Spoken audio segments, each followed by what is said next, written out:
दोस्तों नमस्कार, मैं विवेक एक बार फिर से स्वागत करता हूं आपका ये कहानी मेरी जुबानी में।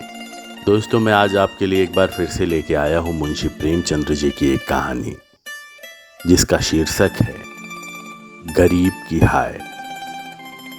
दोस्तों अगर आपको ये कहानी पसंद आए तो इसको लाइक करें, खूब सारा शेयर करें, कमेंट के माध्यम से हमको बताएं कि आपको ये कहानी कैसी लगी।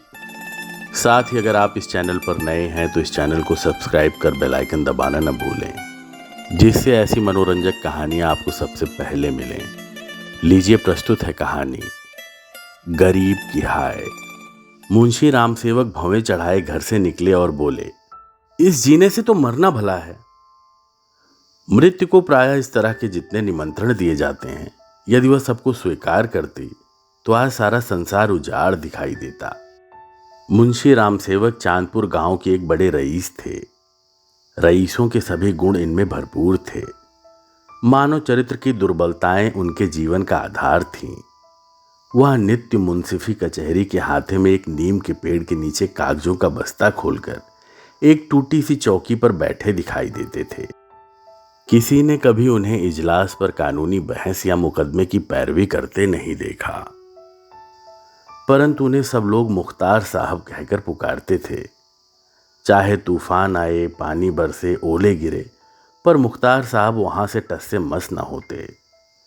जब वह कचहरी चलते तो देहातियों के झुंड उनके साथ हो लेते।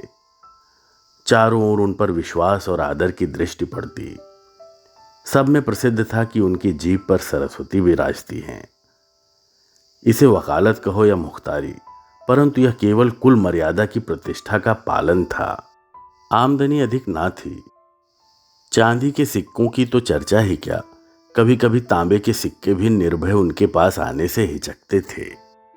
मुंशी जी का कानूनदानी में कोई संदेह न था, परंतु पास के बखेड़े ने उन्हें विवश कर दिया था। खैर जो हो, उनका यह पेशा केवल प्रतिष्ठा पालन के निमित्त था, नहीं तो उनके निर्वाह का मुख्य साधन आसपास की अनाथ पर खाने पीने में सुखी विधवाओं और भोले भाले किंतु धनी वृद्धों की श्रद्धा थी। विधवाएं अपना रुपया उनके यहां अमानत रखती। बूढ़े अपने कपूतों के डर से अपना धन उन्हें सौंप देते, पर रुपया एक बार उनकी मुट्ठी में जाकर फिर निकलना भूल जाता था।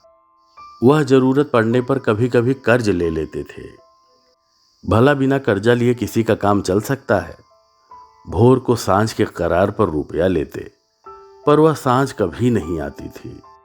सारांश मुंशी जी कर्ज लेकर देना सीखे नहीं थे, यह उनकी कुल प्रथा थी। यही सब मामले बहुधा मुंशी जी के सुख चैन में विघ्न डालते थे। कानून और अदालत से तो उन्हें कोई डर न था। इस मैदान में उनका सामना करना पानी में मगर से लड़ना था। परंतु जब कोई दुष्ट उनसे भिड़ जाता, उनकी ईमानदारी पर संदेह करता और उनके मुंह पर भला बुरा कहने पर उतारू हो जाता, तब मुंशी जी के हृदय पर बड़ी चोट लगती। इस प्रकार की दुर्घटनाएं प्रायः होती थीं। हर जगह ऐसे ओछे लोग रहते हैं जिन्हें दूसरों को नीचा दिखाने में ही आनंद आता है। ऐसे लोगों का सहारा पाकर कभी कभी छोटे आदमी मुंशी जी के मुंह लग जाते थे। नहीं तो एक कुंजड़ीन की इतनी मजाल नहीं थी कि आंगन में जाकर उन्हें भला बुरा कहे। मुंशी जी उसके पुराने गाहक थे। बरसों तक उससे साग भाजी ली थी। यदि दाम ना दिया जाए तो कुजड़िन को संतोष करना चाहिए था।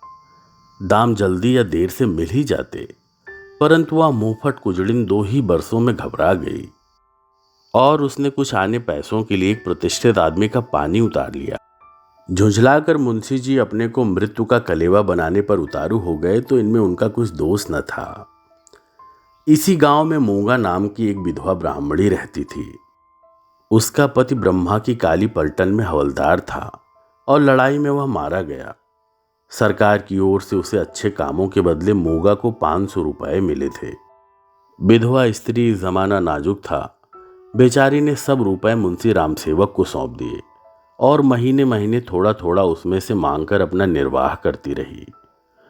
मुंशी जी ने यह कर्तव्य कई वर्षों तक तो बड़ी ईमानदारी के साथ पूरा किया, पर जब बूढ़ होने पर भी मूंगा नहीं मरी तो मुंशी जी को यह चिंता हुई कि शायद उसमें से आधी रकम भी स्वर्ग यात्रा के लिए नहीं छोड़ना चाहती।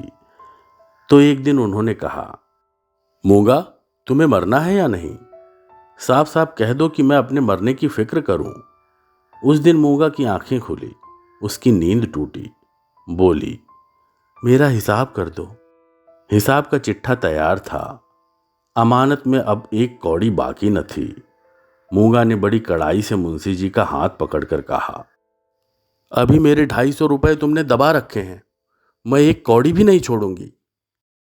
परंतु अनाथों का क्रोध पटाखे की आवाज है, जिससे बच्चे डर जाते हैं और असर कुछ भी नहीं होता। अदालत में उसका कुछ जोर न था, ना लिखा पड़ी थी, ना हिसाब किताब। हाँ, पंचायत से कुछ आसरा था।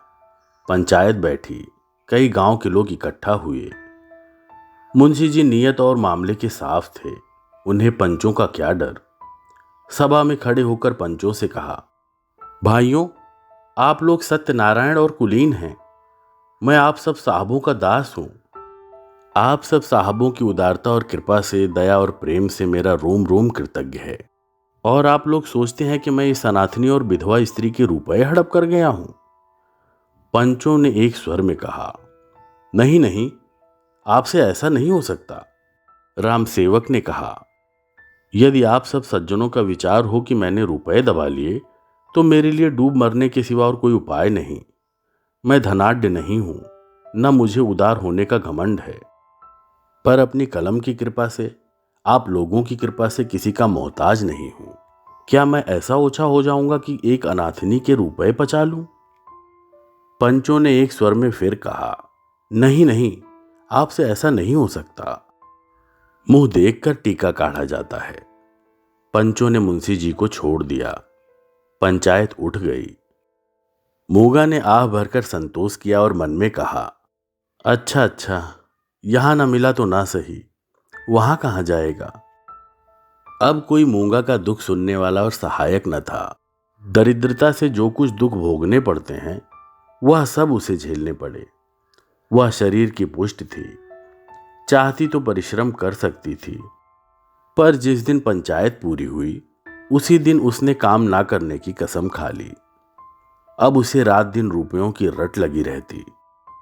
उठते बैठते सोते जागते उसे केवल एक काम था, और वह मुंशी राम सेवक का भला मनाना। अपने झोपड़े के दरवाजे पर बैठी हुई वह दिन रात उसे सच्चे मन से असीसा करती। बहुधा अपने असीस के वाक्यों में ऐसे कविता के वाक्य और उपमानों का व्यवहार करती कि लोग सुनकर अचंभे में आ जाते। धीरे धीरे मूंगा पगली हो चली। नंगे सिर नंगे शरीर, हाथ में एक कुल्हाड़ी लिए हुए सुनसान स्थानों में जा बैठती। झोपड़ी के बदले अब वह मरघट पर नदी के किनारे खंडहरों में घूमती दिखाई देती। बिखरी हुई लटें, लाल लाल आंखें, पागलों सा चेहरा, सूखे हुए हाथ पांव, उसका यह स्वरूप देखकर लोग डर जाते थे। अब उसे कोई हंसी में भी नहीं छेड़ता। यदि वह कभी गांव में निकल आती तो स्त्रियां घरों की किवाड़ बंद कर लेती, पुरुष कतराकर इधर उधर निकल जाते और बच्चे चीख मारकर भागते। यदि कोई लड़का भागता न था तो वह मुंशी राम सेवक का सुपुत्र राम गुलाम था। बाप में जो कुछ कोर कसर रह गई थी, वह बेटे में पूरी हो गई थी। लड़कों का उसके मारे नाक में दम था। गांव के काने लंगड़े आदमी उसकी सूरत से चिढ़ते थे, और गालियां खाने में शायद ससुराल में आने वाले दामाद को भी इतना आनंद ना आता हो। वह मूंगा के पीछे तालियां बजाता, कुत्तों को साथ लिए हुए उस समय तक रहता जब तक वो बेचारी तंग आकर गांव से निकल न जाती। रुपया पैसा होश हवास खोकर उसे पगली की पदवी मिली, और अब वह सचमुच पगली थी। अकेली बैठी अपने आप घंटों बातें किया करती, जिसमें रामसेवक के मांस, हड्डी, चमड़े, आंखें, कलेजा आदि को खाने, मसलने, नोचने, खसोटने की बड़ी उत्कट इच्छा प्रकट की जाती थी। और जब उसकी यह इच्छा सीमा तक पहुंच जाती तो वह रामसेवक के घर की ओर मुंह करके खूब चिल्लाकर और डरावने शब्दों में हांक लगाती, तेरा लहू पीऊंगी। प्रायः रात के सन्नाटे में यह गरजती हुई आवाज सुनकर स्त्रियां चौंक पड़ती थीं, परंतु इस आवाज से भयानक उसका ठठाकर हंसना था। मुंशी जी के लहू पीने की कल्पित खुशी में वह जोर से हंसा करती थी। इस ठठाने में ऐसी आसुरिक उद्दंडता, ऐसी पाशविक उग्रता टपकती थी कि रात को सुनकर लोगों का खून ठंडा हो जाता था। मालूम होता मानो सैकड़ों उल्लू एक साथ हंस रहे हैं। मुंशी राम सेवक बड़े हौसले और कलेजे के आदमी थे। न उन्हें दीवानी का डर था न फौजदारी का, परंतु मूंगा के इन डरावने शब्दों को सुनकर वह भी सहम जाते। हमें मनुष्य के न्याय का डर ना हो, परंतु ईश्वर के न्याय का डर प्रत्येक मनुष्य के मन में कभी न कभी ऐसी ही भावना उत्पन्न कर देता। उनसे भी अधिक उनकी स्त्री के मन में। उनकी स्त्री बड़ी ही चतुर थी। वह उनको इन सब बातों में प्रायः सलाह दिया करती थी। उन लोगों की भूल थी जो लोग कहते थे कि मुंशी जी की जीभ पर सरस्वती विराजती है। वह गुण तो उनकी स्त्री को प्राप्त था। बोलने में वह उतनी ही तेज थी जितना मुंशी जी लिखने में थे। और यह दोनों स्त्री पुरुष प्रायः अपनी अवश्य दशा में सलाह करते कि अब क्या करना चाहिए। आधी रात का समय था। मुंशी जी नित्य नियम के अनुसार अपनी चिंता दूर करने के लिए शराब के 2-4 घूंट पीकर सो गए थे। यकायक मूंगा ने उनके दरवाजे पर आकर जोर से हाँक लगाई, तेरा लहू पीऊंगी, और खूब खिलखिलाकर हंसी। मुंशी जी यह भयावह ठहाका सुनकर चौंक पड़े। डर के मारे पैर थरथर कांपने लगे, कलेजा धक धक करने लगा। दिल पर बहुत जोर डालकर उन्होंने दरवाजा खोला, जाकर नागिन को जगाया। नागिन ने झुंझलाकर कहा, क्या है, क्या करते हो? मुंशी जी ने दबी आवाज में कहा, वह दरवाजे पर खड़ी है।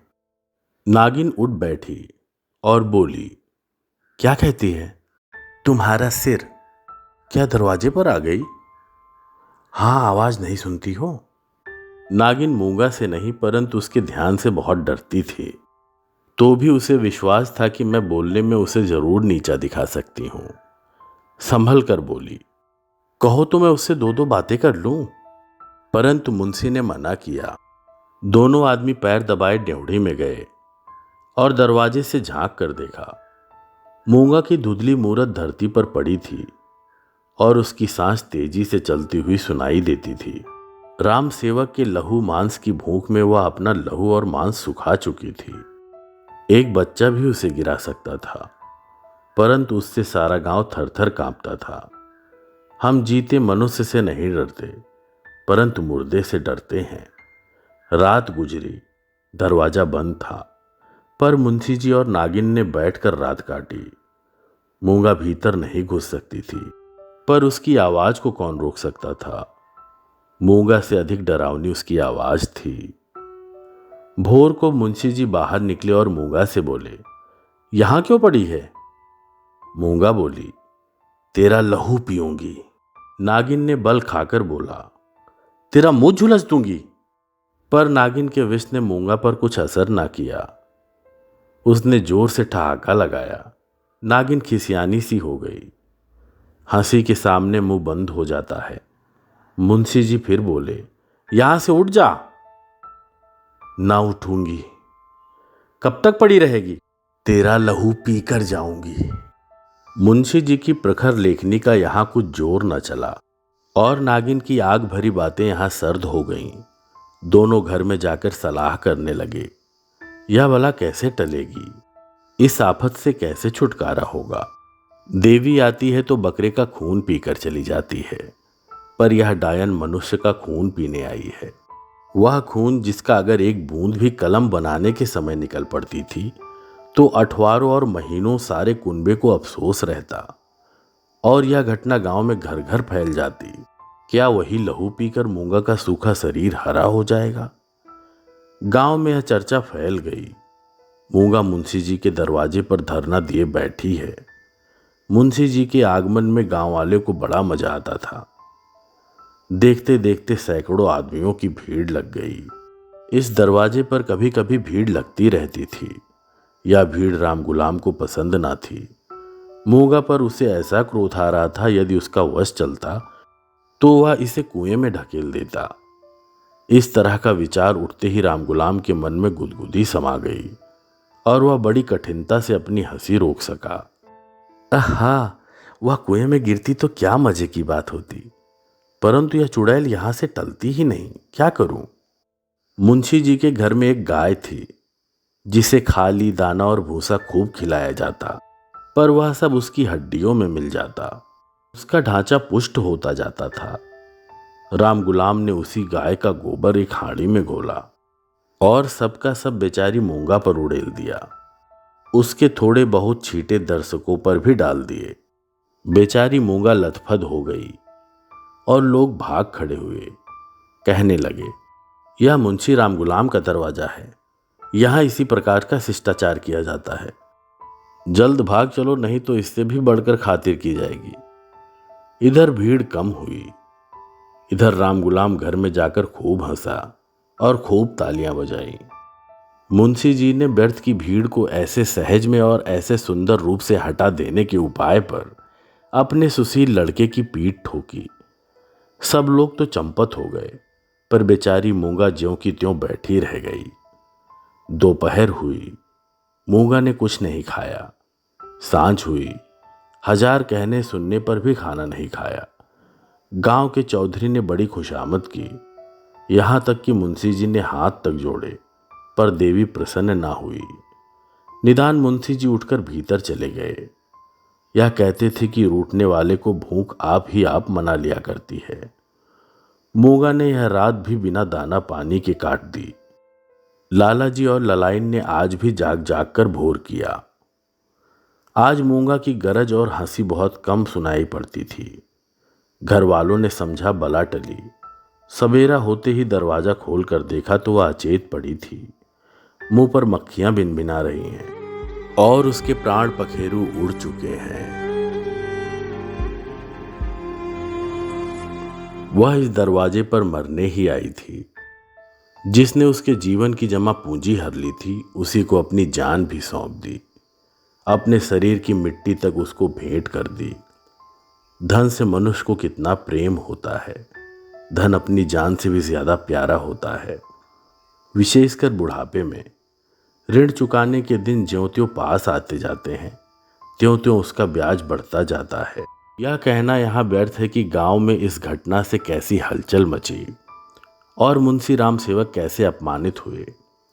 एक छोटे से गांव में ऐसी असाधारण घटना होने पर जितनी हलचल हो सकती, उससे अधिक ही हुई। मुंशी जी का अपमान जितना होना चाहिए था, उसके बाल बराबर भी कम ना हुआ।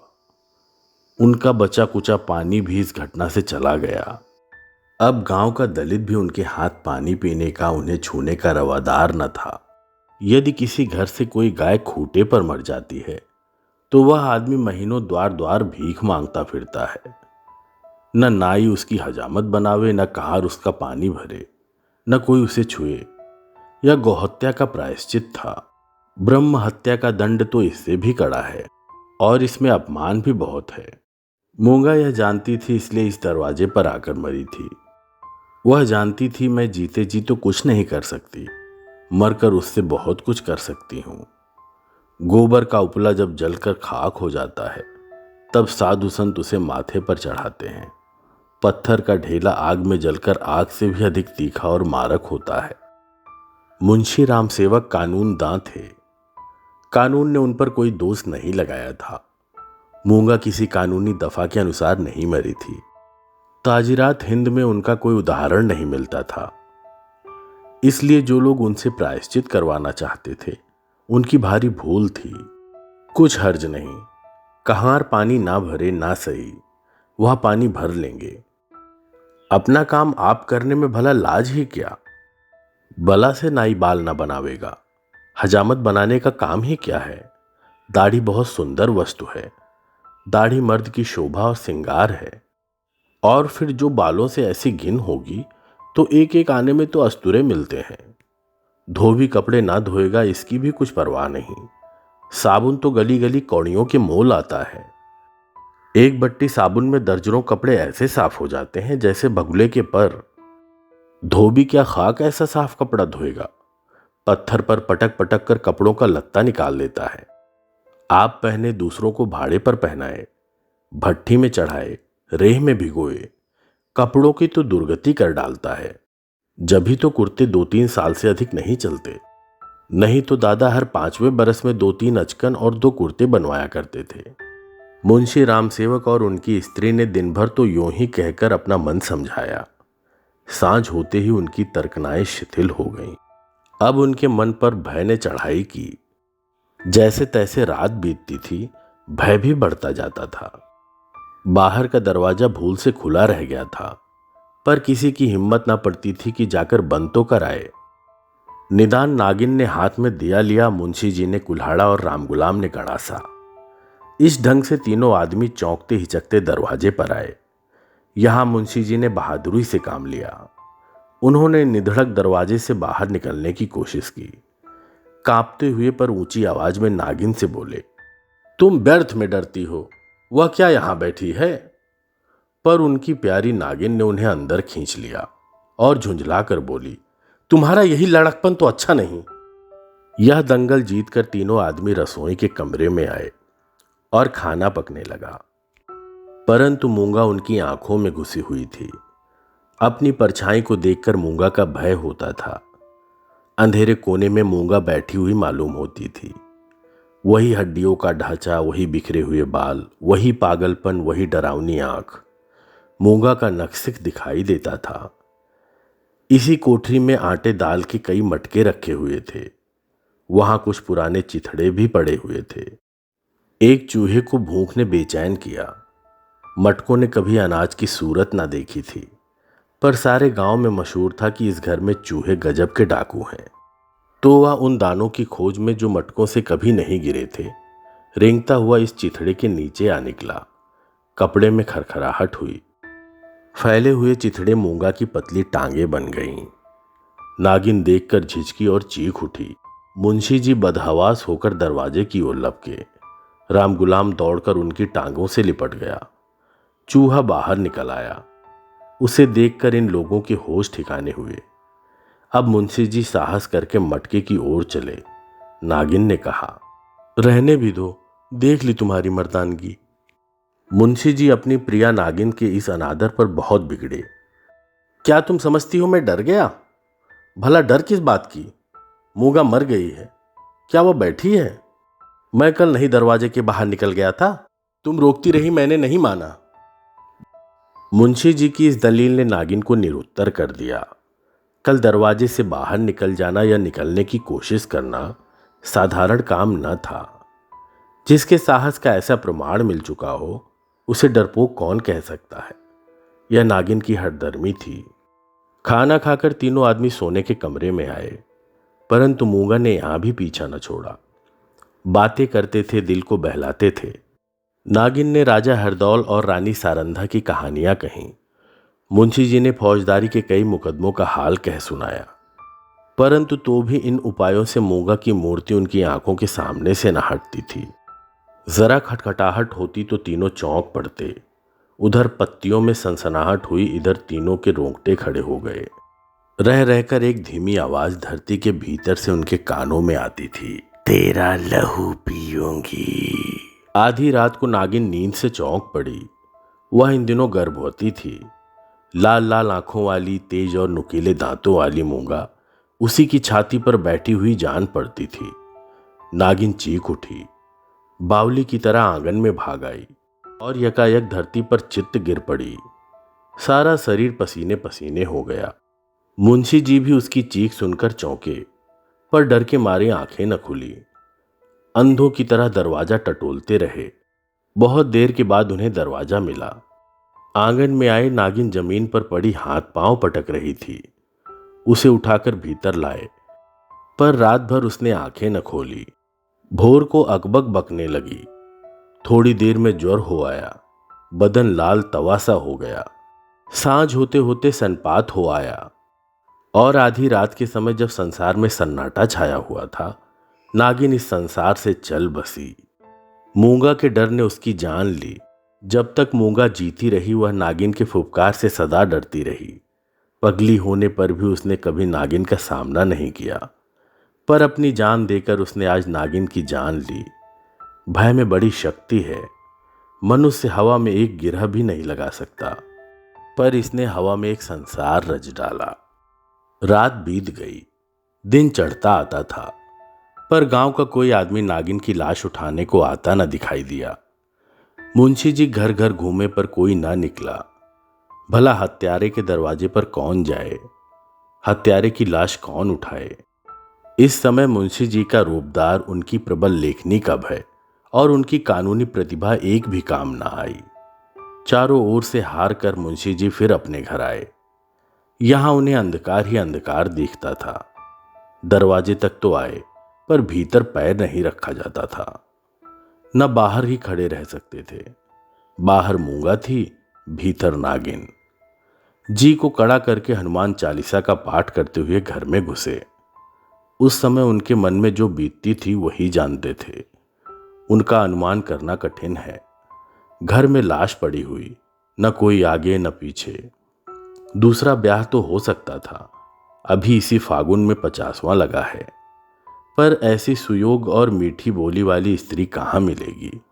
अफसोस, अब तगादा करने वालों से बहस कौन करेगा, कौन उन्हें निरुत्तर करेगा। लेन देन का हिसाब किताब कौन इतनी खूबी से करेगा। किसकी कड़ी आवाज तीर की तरह तगादेदारों की छाती में चुभेगी। यह नुकसान अब पूरा नहीं हो सकता। दूसरे दिन मुंशी जी लाश को एक ठेले गाड़ी पर लादकर गंगा जी की तरफ चले। शव के साथ जाने वालों की संख्या कुछ भी न थी। एक स्वयं मुंशी जी, दूसरे उसके पुत्र रत्न राम गुलाम जी। इस बेइज्जती से मूंगा की लाश भी नहीं उठी थी। मूंगा ने नागिन की जान लेकर मुंशी जी का पिंड न छोड़ा। उनके मन में हर घड़ी मूंगा की मूर्ति विराजमान रहती थी। कहीं रहते उनका ध्यान इसी ओर रहा करता था। यदि दिल बदलाव का कोई उपाय होता तो शायद वह इतने बेचैन न होते। पर गांव का एक पुतली भी उनके दरवाजे की ओर न झांकता था। बेचारे अपने हाथों से पानी भरते, आप ही बर्तन धोते। सोच और क्रोध, चिंता और भय, इतने शत्रुओं के सामने एक दिमाग कब तक ठहर सकता। विशेषकर वह दिमाग जो रोज कानून की बहसों में खर्च हो जाता था। अकेले कैदी की तरह 10-12 दिन उनके ज्यों-त्यों कर कटे। 14वें दिन मुंशी जी अपने कपड़े बदले और बोरिया बस्ता लिए हुए कचहरी चले। आज उनका चेहरा कुछ खिला हुआ था। जाते ही मेरे मुवक्किल मुझे घेर लेंगे, मेरी मातम पुरसी करेंगे। मैं आंसुओं की 2-4 बूंदें गिरा दूंगा। फिर बैनामों, रहनामों और सुलहनामों की भरमार हो जाएगी। मुट्ठी गर्म होगी। शाम को जरा नशे पानी का रंग जम जाएगा, जिसके छूट जाने से जी और उचाट हो रहा था। इन्हीं विचारों में मग्न मुंशी जी कचहरी पहुंचे। पर वहां रहनामों की भरमार और बैनामों की बाढ़ और मुवक्किलों की चहल पहल के बदले निराशा की रेतीली भूमि नजर आई। बस्ता खोले घंटों बैठे रहे, पर कोई नजदीक भी ना आया। किसी ने इतना भी न पूछा कि आप कैसे हैं। नए मुवक्किल तो खैर बड़े बड़े पुराने मुवक्किल, जिनका मुंशी जी से कई पीढ़ियों से सरोकार था, आज उनसे मुंह छिपाने लगे। यह नालायक और अनाड़ी रमजान, जिनकी मुंशी जी हंसी उड़ाते थे और जिसे शुद्ध लिखना भी ना आता था, गोपियों में कन्हैया बना हुआ था। वाह रे भाग्य। मुवक्किल यूं मुंह फेरे चले जाते हैं मानो कभी जान पहचान ही नहीं। दिन भर कचहरी की खाक छानने के बाद मुंशी जी अपने घर चले। निराशा और चिंता में डूबे ज्यों-ज्यों घर के निकट आते थे, मूंगा का चित्र सामने आता जाता था। यहां तक कि जब घर का द्वार खोला और 2 कुत्ते, जिन्हें राम गुलाम ने बंद कर रखा था, झपट कर बाहर निकले तो मुंशी जी के होश उड़ गए। एक चीख मारकर जमीन पर गिर पड़े। मनुष्य के मन में और मस्तिष्क में भय का जितना प्रभाव होता है, उतना और किसी शक्ति का नहीं। प्रेम, चिंता, निराशा, हानि, यह सब मन को अवश्य दुखित करते हैं। यह हवा के हल्के झोंके हैं और भय प्रचंड आंधी है। मुंशी जी पर इसके बाद क्या बीती मालूम नहीं। कई दिन तक लोगों ने उन्हें कचहरी जाते और वहां से मुरझाए हुए लौटते देखा। कचहरी जाना उनका कर्तव्य था, और यद्यपि वहां मुवक्किलों का अकाल था, तो भी तगादे वालों से गला छुड़ाने और उनको भरोसा दिलाने के लिए अब यही एक लटका रह गया था। इसके बाद कई महीने तक दिखाई ना पड़े। बद्रीनाथ चले गए। एक दिन गांव में एक साधु आया, भभूत रमाए, लंबी लंबी जटाएं और हाथ में कमंडल। इसका चेहरा मुंशी रामसेवक से बहुत मिलता जुलता था। बोलचाल में भी अधिक भेद न था। वह एक पेड़ के नीचे धूनी रमाए बैठा रहा। उसी रात को मुंशी रामसेवक के घर धुआं उठा। फिर आग की ज्वाला दिखने लगी और आग भड़क उठी। गांव के सैकड़ों आदमी दौड़े, आग बुझाने के लिए नहीं, तमाशा देखने के लिए। एक गरीब की हाय में कितना प्रभाव है। राम गुलाम मुंशी जी के गायब हो जाने पर अपने मामा के यहाँ चला गया और वहां कुछ दिनों रहा, पर वहां उसकी चाल ढाल किसी को पसंद ना आई। एक दिन उसने किसी के खेत में मूली नोची। उसने 2-4 धौल लगाए। उस पर वह इतना बिगड़ा कि जब उसके चने खलिहान में आए तो उसने आग लगा दी। सारा का सारा खलिहान जलकर खाक हो गया। हजारों रुपए का नुकसान हुआ। पुलिस ने तहकीकात की। राम गुलाम पकड़ा गया। इसी अपराध में वह चुनार के रिफॉर्मेटरी स्कूल में मौजूद है। अभी आप सुन रहे थे मुंशी प्रेमचंद्र जी की एक कहानी, गरीब की हाय। दोस्तों, आपने देखा कि एक गरीब की हाय में कितनी शक्ति होती है। मूंगा की हाय ने मुंशी रामसेवक के परिवार को छिन्न भिन्न कर दिया। दोस्तों, आशा है कि इस कहानी से हम सब एक सीख लेंगे। अगर आपको ये कहानी पसंद आई है तो इसको लाइक करिए, शेयर करिए और कमेंट के माध्यम से हमें बताइए कि आपको ये कहानी कैसी लगी। और अगर आप इस चैनल पर नए हैं तो इस चैनल को सब्सक्राइब कर बेल आइकन दबाना न भूलें, ताकि ऐसी मनोरंजक कहानी आपको सबसे पहले मिले। धन्यवाद।